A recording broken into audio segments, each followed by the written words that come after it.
Today we have a story of a crazy entitled parent who ruins a wedding day. We'll get into that in a bit, but first, father who is not a feminist. I am an only child who is a female. I always viewed my father to be a protective man. I thought it was in his nature to make sure nothing hurt me. He never let a boy come near me, always got mad at me for having guy friends from the age of 5. He never let me go to sleepovers, even at my cousin's, due to another male like a brother or a father being in that home. Honestly, all of this is fine. It makes sense for him to be protective in these scenarios. But now I'm starting to feel disrespected by him. I'm 23, just finished my undergrad, and am planning to find jobs, travel, maybe do my master's in the near future. I've never wanted kids, and marriage has been a back burner on my mind. I don't care about relationships. But even when I started university, my father had always teased me about how marriage is coming after I graduate and should start dating, despite his efforts to make me become socially awkward around guys due to his protectiveness. I didn't like it when he would say my marriage timeline is coming up, but I kinda just thought it was because that's what most people do in their late 20s is get married. So I ignored my anger towards him at that time.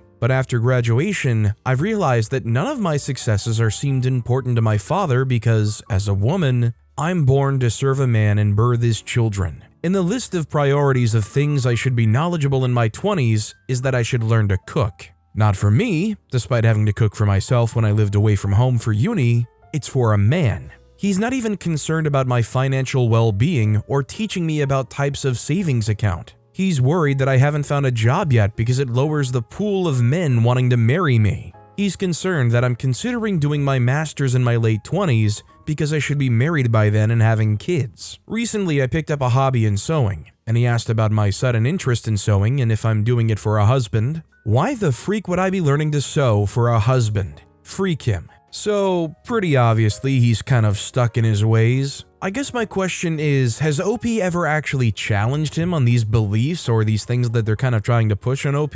My curiosity is leaning towards, if OP pushed back on these things or made it clear how it makes OP feel or upsets OP, would they still insist that this is the way OP should live their life? Or would they potentially tangent and show a bit more consideration to OP and what OP wants for themselves? I'm not saying it's OP's responsibility to change him or challenge him, but if you do care about him and you want a relationship with him and to not be angry at him, it's worth a try to at least see if they're willing to understand your side. 54 New wrote, "Your father loves you and wants you to succeed in life. He's portraying his value system and his vision of success to you. Traditional gender and family role is his definition of having a successful life. There's nothing wrong with that. What is not okay is imposing his value system on you and dismissing your ideology and value at the same time, especially when you're an adult. This is no longer love. This migrated the zone of control. If your father says, 'I want you to have a traditional family life and I understand this is different than what you want. I respect your opinion, I just want to voice my thoughts.' This is a healthy dialogue you should learn how to process in a healthy manner. If your father says your ideology and value are just wrong, you're going to heck, nothing you do in life matters unless you do so-and-so, run. Distance is your best friend, mentally and physically. Also, hi, I'm Steven, and if you guys enjoy crazy stories of entitled parents, why not hit those like and subscribe buttons down below? That said, our next story is, my entitled mother is begging me to reconcile. Hey Reddit, this is more a personal rant than a full-on update. Things are only starting on the legal side of things, so no real update or information I'm allowed to share. This is more on the personal side of things since I just came home from having my mother harass me in a bar. It was fun. Short background, my mother is a greedy liar that let her stepson Chris, who's 13 years older than me, abuse me since I was a small child. First physical abuse, then SA. SA started when I was 14 until I was 16. Now she wants me to clear his student debt, and she'd been mooching off my biological father's inheritance. As for last night, well, I decided to go out with some girlfriends for a girls' night. My half-brother Sam and his wife Sandy have been pushing me to go out for a while. We went to a local bar. I mostly stick to the stools by the bar as I'm a massive introvert, but I like seeing my friends having fun. So I was simply drinking and talking to the bartender in passing. Well, my good mood was ruined when I noticed my mother, thankfully alone, walked to me. The moment she saw me, she pretty much launched herself to hug me and began crying, saying how much she had missed me and how different I looked. I was trying really hard to get away from her, but she began causing a scene. She started begging for us to reconcile, that she was sorry I took my stepbrother's affection the wrong way. that they both love me and want me to live with them. She was loud and people were looking at me. Some even looked sorry for her, and I had people encouraging me to hug my mom back. It was embarrassing and just so wrong. I just exploded and told her to leave me alone and walked out. That was even worse because she kept following me with 2 or 3 randoms calling me a jerk and terrible daughter. She just kept swearing Chris truly cares for me and wants us to be a family again. She even said that he found me so beautiful that he couldn't help himself when he SA'd me. She said, when he made love to you. I was a minor when he attacked me. He was almost 30. I just started crying and screaming at her to go away and leave me alone. Thankfully, one of my more sober friends called Sam and he came over very fast. He scared away my mom and took me home.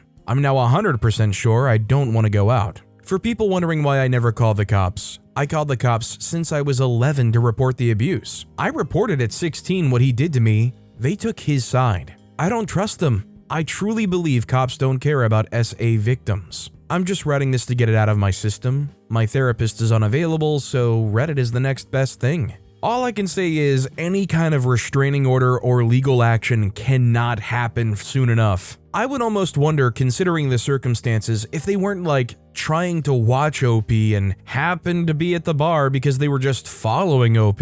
I mean, she sounds absolutely crazy. Silver6 Rules wrote, "Wow, she knew exactly what she was doing putting you on the spot like that. She was hoping to embarrass you enough in front of strangers to force you to either talk to her or leave with her. She feels no remorse because if she did, she would not still be saying such vile crap to you to force you back into your abuser's presence. She is truly one sick individual, and I'm so sorry you're related to her. By the way, how in the heck did she know you were at the bar anyway? Is she having you followed or something? It's a shame you can't feel safe yet, but hopefully justice will be on your side this time. I'm rooting for you." OP responded to that saying, "I have no idea how she knew. We live in a city. There's a lot of bars." Our next story is, my mom and dad are insufferably delusional. My, trans male 17, mom and dad are delusional and it's actually sad. My mom thinks that everything will work out perfectly if we survive, while my dad thinks he's the perfect father. Me and my mom and my siblings live with my mom's ex-girlfriend, Sammy. My mom, throughout an entire year and a half, has pushed Sammy away, making her move. Sammy wasn't the best person. I mean, no one is, but she was a good person. She helped us get clothing and food and gave us a house, most of which my mom can't do, but my mom won. It took her beating Sammy up for Sammy to realize that I was right and my mom is crazy. Well, it took my mom beating me and Sammy up, but Sammy took the beating and I fought back, which resulted in my mom getting me arrested, and I luckily had my case dismissed. The entire time, my mom blamed me for us being at court, but I didn't want her to think she could hurt me like I was 9 years old again. I will say this is the first and only few times she referenced to me as a man to the police, so a win is a win, I guess. I'm trans. I do have a therapist who's heard everything I've complained about on here now. She's chill, and even though I take a lot of meds, she understands me a lot. She's been in my situations and knows how I feel, but she knows so much, so she called DCF/CPS. My mom didn't like that much and blames me, but I know it ain't my fault. If her parenting skills are so bad DCF gets called, then that's on her, not me. But my mom is delusional. She thinks we're gonna live happily ever after and I'll forgive her for everything. She even thinks that her and her first ex-girlfriend will get back together. I hate that girlfriend. She was a mean alcoholic. My dad, on the other hand, has been really in my business. He laughed when I got arrested and said that I deserved it. I'm sure if I'd called the police when he beat me as a 6-year-old till I bled with a stick, he wouldn't be laughing. I didn't even make my mom bleed. I hit her once when she punched me. Granted, I did sit on her and pin her down, but still, I didn't make a mark unlike her. I was left with a black eye my old assistant manager saw on me and got worried. She had hurt bones and a light bruise and a ripped shirt. Still, he didn't care and told everyone I was a woman beater. At least he called me a man too. I think he forgot to add the fact that he beat my mom and tried to pop her 2 times, but I digress. Him and his wife, who had a train ran on her by some men, are getting married.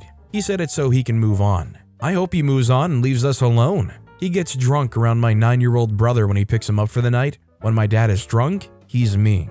I'm worried for my brother, but there's nothing I can do about it yet. He thinks that I'll come to my senses and say sorry to him for saying he's a shifty dad. Little does he know, once I'm 18, I'm gonna make sure everyone knows how he actually is. His girlfriend thinks she can demand me to call her mom, but I don't like her. She's a nosy jerk who can't keep her legs apart. She tells me her ex-husband abused her but leaves her 3 kids alone with said ex for 4 months to go on the road with my dad, missing her oldest daughter's birthday. She said my dad was a young and dumb man who didn't mean to abuse me, so I guess I'll say the same about her ex, especially when he World War III her butt into the ground. Call him a young and dumb man, I guess. I don't know, I just felt like typing this out and complaining, I guess. With everything OP described here, I'm kind of glad that OP added, they have a therapist. Obviously, it sounds like a lot of weight on their shoulders. It's kind of understandable. They want some kind of outlet to just rant about it, let it out. Hopefully, going forward, OP doesn't have to associate with these abusers at all. Sugarpuff Karma wrote, sounds like Sammy is a good support for you. You don't have long to go. Stick with it. Our next story is, ma'am, this is a Wendy's, not a daycare. I just remembered this while talking with a friend I worked with at this fast food chain. It wasn't a Wendy's, but that doesn't seem important for this post. Just know that it was a fast food chain. I was a cashier at this place in high school. The food was mid, my coworkers were awesome, and we went through more managers than parents do McDonald's lines. This story starts with a mom and her 2 children. She came into our little establishment, ordered 2 kids' meals, and then left, leaving behind her 2 little kids. I had never spent much time with children and don't really like them, so 2 adultless children in our dining room gave me a lot of anxiety. Are they okay? Can you leave them alone? They aren't going to self-implode, right? I had a job to do and a dining room to clean. After thinking on it, I decided I could clean and just ignore them. That was when I noticed they weren't sitting at the booth doing whatever it is kids do when left to their own devices. They were under the table creating art on the wall with ketchup packets. I didn't know what to do, so I did nothing. 4 hours passed and she came waltzing in to collect her spawn. Okay, I was fairly accustomed to weird stuff happening, but this is manager notifying worthy. I popped my head into the deep freezer where she was doing inventory and let her know what was going on. And why didn't you come get me earlier, she asked. I don't know, I thought I could handle it. I'm a big scary teen and they're, well, toddlers. Okay, not my best move, but now aware of the situation and armed with camera footage, my manager lets me know she'll deal with her next time. 2 days later, and she gives us a round 2, another 2 kids' meals. This time I don't wait until the manager ASAP. My manager serves this lady with a, and don't forget your kids this time, passing her a slip of paper. On the paper was the phone number to a local daycare that charged based on income of the family. Issue handled. I go out to clean tables and find these kids drawing on the table with salt. My manager got irate. 4-ish hours later, mom is back for her kids and my manager approaches. They go outside and have a tense conversation that ends with the woman storming off with her kids. I later found out she was ticked my manager assumed they were poor. My manager was ready for a round 3 a week later. She came in, same order, this time my manager takes her order. When I go out to hand her the kids' meals, she's gone, leaving behind her kids. Cops arrived real quick, then child services, then the kids were gone and our little fast food chain went back to normal. That was for the next 4 hours. Side note, I am autistic, not like very obviously autistic, not the kind that needs a ton of assistance, but a mild brand that will occasionally say the oddest thing. So keep that in mind when mom came back. She says, "Where are my kids?" I say, "Oh, it's you again." I'm smiling behind the counter. A couple of guys came in and took them. She went pale and said, "Guys? What guys? What did they look like? When did they take them? What were you doing that you weren't watching them?" I said, "Well, I didn't get their names, but they looked big and strong and promised to take good care of them. I didn't talk to them though. It wasn't any of my business. I'm a cashier, not a babysitter. I would make a bad babysitter. I don't really like kids." So this story had a very abrupt ending. It was like smashing into a wall. I really just wanted an extra update about when OP did clarify that this was like CPS and the cops that came and got the kids. Or like if they were aware of any other fallout or like an update that happened afterwards. But nope, it just kind of ends on the weird exchange they had with a lady. Agile Profession 323 wrote, "My grandma used to do this with me and my sister. Take us to McDonald's, get our hamburger, fries, and soda, tell us to go in the playroom, and she would go grocery shopping. One day, our dad happened to come in for lunch, and we ran out to him yelling, 'Hi, Daddy!' The manager said, 'Are these your kids?' He said, 'Yes, they're supposed to be with my mom.' The manager told him she leaves us there all the time and they can't watch us because they're working. My dad takes us and we find my grandma, and my dad let her have it, and she said, "Well, they don't need to come with me shopping." And my dad said, "If I ever find out you did this, I will call the police on you." She never did it again. This next story is, why do my parents want to take me being on my laptop away from me when they don't even do anything with me? They sit on their phones and watch Netflix and don't do anything I want to do. When I don't ask for much, like a phone or a job, but they want to take things away from me. They don't do anything with me. They sit on their phones and watch Netflix. They don't do anything with me at all. They don't even give me what I want, which I don't ask for much. My mom is trying to make me not go on my laptop because I'm being on it for long. You don't even do anything with me, yet you want to take away the only thing that makes me happy. You know, being on my laptop is the only company I have. You don't give me what I want. I ask for help getting a job, a phone, you never do it. You swear on promises you never keep. You see me on my laptop all day because you're so not bothered by doing anything that when you see me happy alone, you want to interfere. So this story kind of just makes me wonder if this is more a kid acting out because their parents are trying to set some kind of semblance of a reasonable screen time. I mean, obviously, with what's presented here, you can't really get a great understanding of the situation. You would definitely need to know more things like how old they are, how many hours they're actually getting on the computer and whatnot. I mean, I would just hope certainly that their parents aren't preventing them from trying to use technology as well as go outside. Sadie Lotus wrote, "So I snooped in your profile, OP. Apologies for that, was trying to get an idea of your age. There are recommended screen times for kids and teens for good reasons. 2 hours per day is the suggested amount for a 13-year-old and teens in general. This helps to avoid eye strain, lack of movement, preventing obesity, and depression. Your parents' device addiction is their own problem, and when you're an adult, you'll no doubt have it and realize how much it sucks and how damaging it is too. But right now, you'll have an opportunity to stay free of it. Focus on your drawing interests, read physical books, start an exercise habit. This will benefit you for life. And if you're old enough, discuss the job opportunities in your area again with your folks." Our next story is, entitled Mother Hates My Ex-Boyfriend.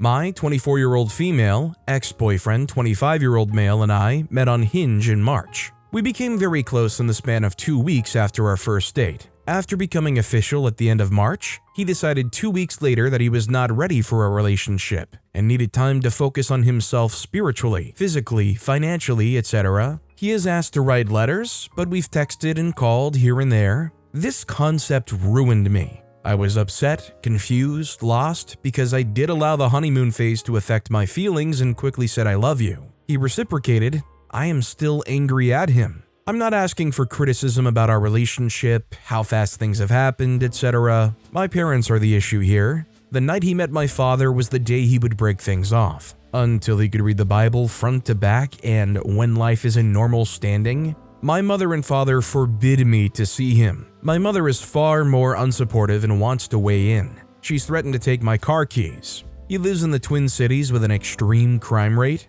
I would not dare drive to his apartment anyways. My mother is a thorn in my side. Every time I bring up letters, he's written 2 emails. She gives me a look like I'm crazy. I've avoided talking about him at all costs. For some context, my mom and I have always clashed. She is not supportive as I'm Christian and she's atheist. He has promised to rekindle in the beginning of July after his move. Where he lives is not safe and too expensive. Help.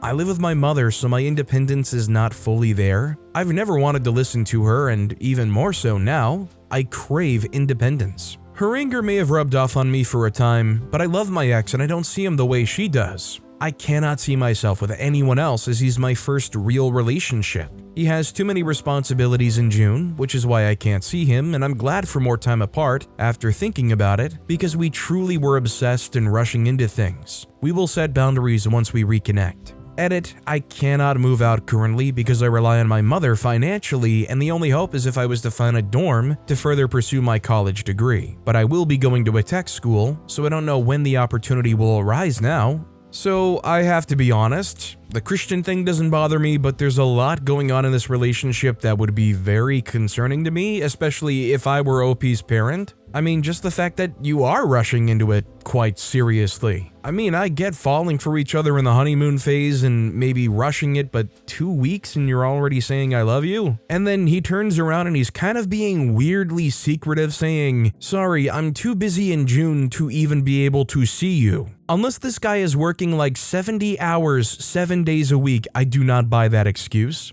And like, I'm not trying to judge anybody that writes letters, and letters can actually be a very personal thing because it's your handwriting, but is it weird of me to feel kind of weirded out by the fact that they want to stick to sending letters or emails? Why would that be like the almost insisted form of contact in 2024? Does he not even have time to do a FaceTime or even just a regular phone call? Nomadic Weasel wrote, there are a lot of red flags in this relationship, and none of them are because you went too fast. You do you. If she's stifling you so much, then move out. You're 24 and going nuts in your first relationship, but from what you said here, a lot of this might be her overprotective and controlling nature that's kept you locked up.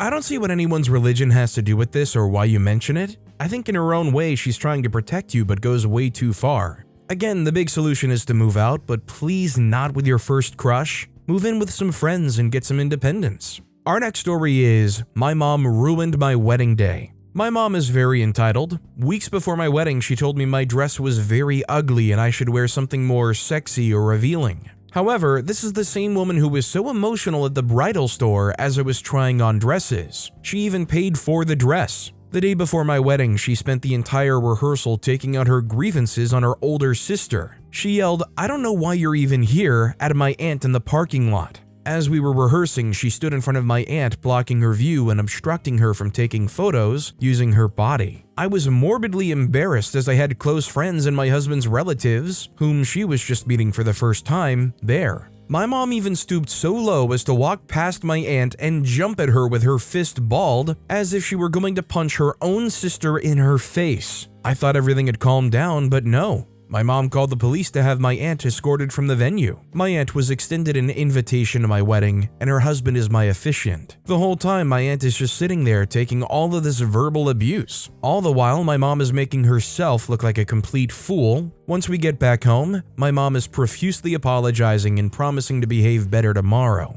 My wedding day. If I were OP, I don't know if I would feel like I could believe them. How can you salvage this? They were at the rehearsal literally jumping at them with a balled up fist. Sure, Mom, I believe you. Just can you make sure you wear a straitjacket? Lapsteel Guitar wrote, is her mother around? Anybody else she'll listen to? Her mom, a preacher, somebody who can shut her down? How about you? Mom, your behavior at the rehearsal was unacceptable. Here's the deal. You will be polite to everybody, including Aunt Jane, or I will go no contact with you. Then hang up the phone and let your mom deal with the potential consequences of her potential behavior. Another approach, Mom, if you cannot behave in a civil and polite manner, do not come to my wedding. Opie responded to that saying, parents are both deceased, so is her husband, she's a widow. She leans on my brother and I really hard. Our next story is, my bio dad texted me yesterday, my birthday, happy birthday to me. Context, so I, 20-year-old female, have had no contact with my bio dad, 53-year-old male, for 3 amazing years due to the excessive amount of trauma and PTSD I have due to his verbal, physical, and psychological abuse.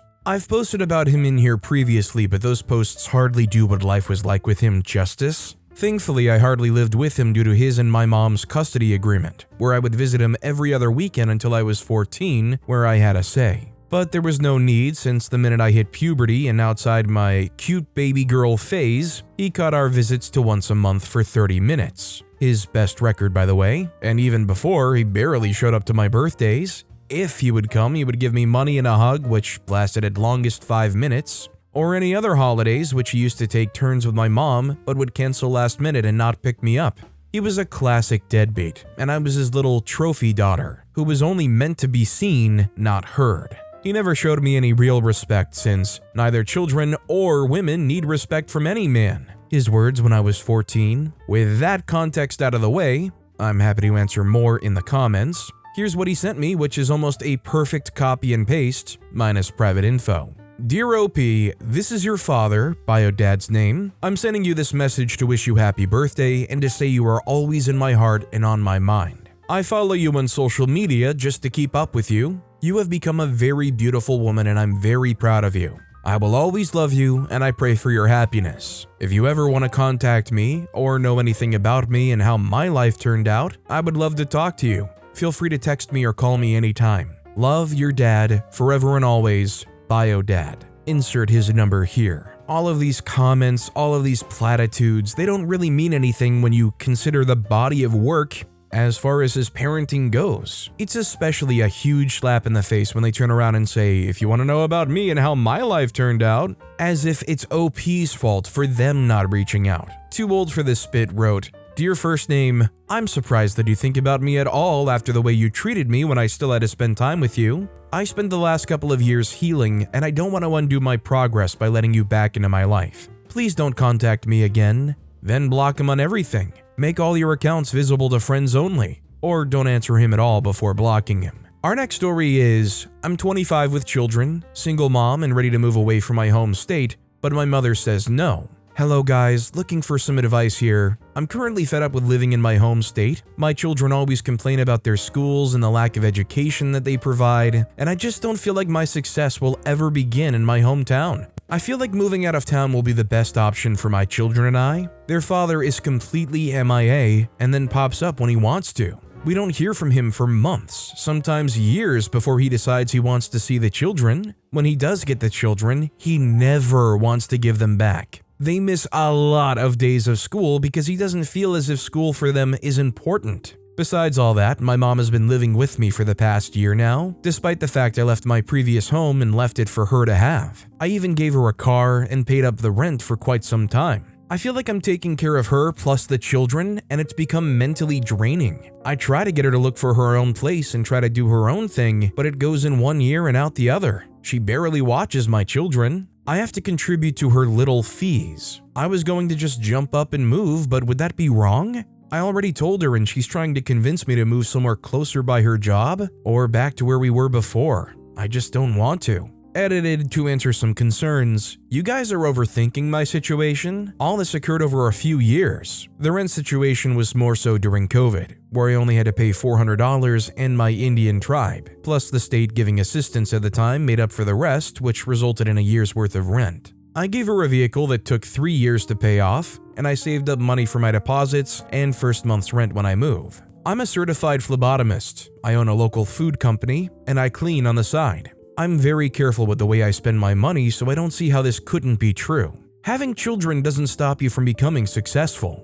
When you're a single mom, you learn a lot of things along the way. Also, I'm an only child. My father died when I was younger, and our family is the MIA type. My children's dad was a little physical at times when we were together. DHS got involved and granted me sole custody once I got away from him. I hope that answered some of your concerns. I guess my question is, whose approval is OP really waiting on before going? If OP thinks in every way moving to a better place is going to solve most, if not all of their problems, why are they sticking around and waiting for approval from somebody that clearly is more than happy to try to take advantage of them? Jen5872 wrote, You don't need your mom's permission to move. Mom, I'm moving with the kids. You have 2 months to figure out your living situation. That said, you need to consult an attorney before you move your children, even though their deadbeat dad is mostly MIA. But with that being said, that's all the time we have for today. Now, if you want to hear another crazy entitled parent story, check out that video on the left. Or if you missed my latest video, check out that video on the right. That said, I'll see you all next time with some more stories.